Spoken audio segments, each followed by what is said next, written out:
bersama saya Ahmad Rohiki Mahtuh. Pada video kali ini kita akan belajar model pembelajaran inquiry. Untuk itu mari kita tonton video ini sampai habis. Pembahasan pertama ada pengertian inquiry. Inquiry berasal dari bahasa Inggris inquiry yang dapat diartikan sebagai proses bertanya dan mencari tahu jawaban terhadap pertanyaan ilmiah yang diajukan. Inquiry adalah suatu proses untuk memperoleh dan mendapatkan informasi dengan melakukan observasi atau eksperimen untuk mencari jawaban atau memecahkan masalah terhadap pertanyaan atau rumusan masalah dengan menggunakan kemampuan berpikir kritis dan logis. Inquiry merupakan metode pembelajaran yang berupaya menanamkan dasar-dasar berpikir ilmiah pada diri siswa, sehingga dalam proses pembelajaran ini siswa lebih banyak belajar sendiri, mengembangkan kreativitas dalam memecahkan masalah. Siswa benar-benar ditempatkan sebagai subjek yang belajar. Peran guru dalam pembelajaran dengan metode inquiry adalah sebagai pembimbing dan fasilitator. Tugas guru adalah memilih masalah yang perlu disampaikan kepada siswa untuk dipecahkan. Namun, dimungkinkan juga bahwa masalah yang akan dipecahkan dipilih oleh siswa. Tugas guru selanjutnya adalah menyediakan sumber belajar bagi siswa dalam rangka memecahkan masalah. Secara umum, inquiry merupakan proses yang bervariasi dan meliputi kegiatan mengobservasi, merumuskan pertanyaan yang relevan, mengevaluasi buku dan sumber-sumber informasi lain secara kritis, merencanakan penyelidikan atau investigasi, mereview apa yang telah diketahui, melaksanakan percobaan atau eksperimen dengan menggunakan alat untuk memperoleh data, menganalisis dan menginterpretasi data, serta membuat prediksi dan mengkomunikasikan hasilnya. Adapun tingkatan inquiry, yang pertama adalah inquiry tingkat pertama. Inquiry tingkat pertama merupakan kegiatan inquiry di mana masalah dikemukakan oleh guru atau bersumber dari buku, teks, kemudian siswa belajar untuk menemukan jawaban terhadap masalah tersebut di bawah bimbingan yang intensif dari guru. Yang kedua, inquiry bebas.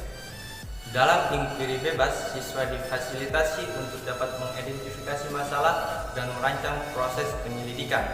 Siswa dimotivasi untuk mengemukakan gagasannya dan merancang cara untuk menguji gagasan tersebut.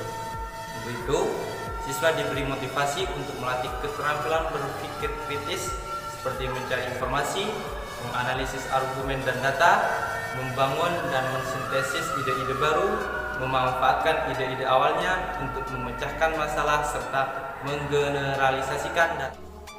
Selanjutnya, konsep dasar pembelajaran inquiry.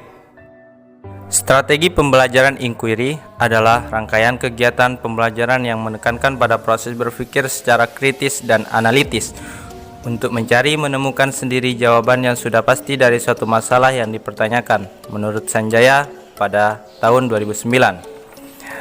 Strategi pembelajaran inquiry memiliki beberapa ciri utama. Yang pertama, strategi inquiry menekankan pada aktivitas siswa secara maksimal untuk mencari dan menemukan.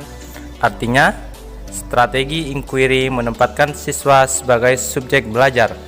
Dalam proses pembelajaran, siswa tidak hanya berperan sebagai penerima pelajar melalui penjelasan guru secara verbal, akan tetapi mereka berperan untuk menemukan sendiri inti dari materi pembelajaran itu sendiri.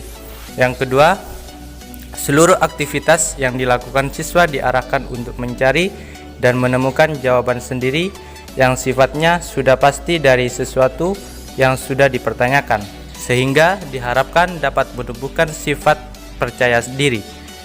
Dalam strategi pembelajaran inquiry, guru bukan sebagai sumber belajar tetapi sebagai fasilitator dan motivator belajar siswa.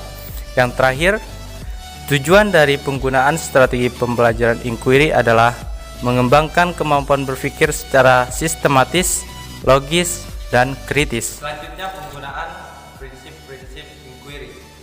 Menurut Sanjaya, ada beberapa prinsip yang harus diperhatikan dalam menggunakan inquiry. Yang pertama, berorientasi pada pengembangan intelektual. Yang kedua, prinsip interaksi. Yang ketiga, prinsip bertanya. Yang keempat, prinsip belajar untuk berpikir.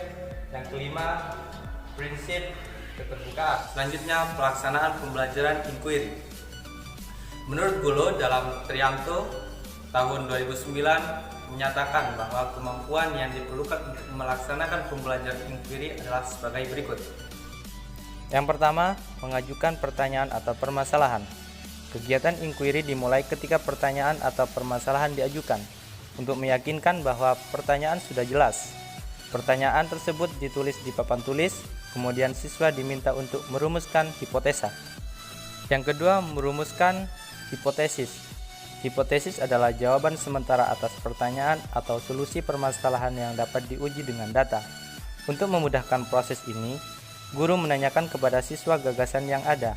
Dipilih salah satu hipotesis yang relevan dengan permasalahan yang diberikan. Yang ketiga, mengumpulkan data. Hipotesis digunakan untuk menuntun proses pengumpulan data. Data yang dihasilkan dapat berupa tabel, matrik, atau grafik. Yang keempat, analisis data. Siswa bertanggung jawab menguji hipotesis yang telah dirumuskan dengan menganalisis data yang telah diperoleh. Faktor penting dalam menguji hipotesis adalah pemikiran benar atau salah. Setelah memperoleh kesimpulan dari data percobaan, siswa dapat menguji hipotesis yang telah dirumuskan. Yang kelima, membuat kesimpulan. Langkah penutup dari pembelajaran inquiry umum adalah membuat kesimpulan sementara berdasarkan data yang diperoleh oleh siswa. Selanjutnya, langkah-langkah pembelajaran dalam inquiry. Langkah-langkah pembelajaran inquiry merupakan suatu siklus yang dimulai dari pertama, observasi atau pengamatan terhadap berbagai fenomena alam. Yang kedua, mengajukan pertanyaan tentang fenomena yang dihadapi. Yang ketiga, mengajukan dugaan atau kemungkinan jawaban. Yang keempat, mengumpulkan data yang terkait dengan pertanyaan yang diajukan.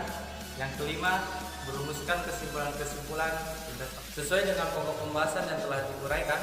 Maka langkah-langkah pembelajaran ditempuh dalam pembelajaran dengan menggunakan model inquiry sebagai berikut.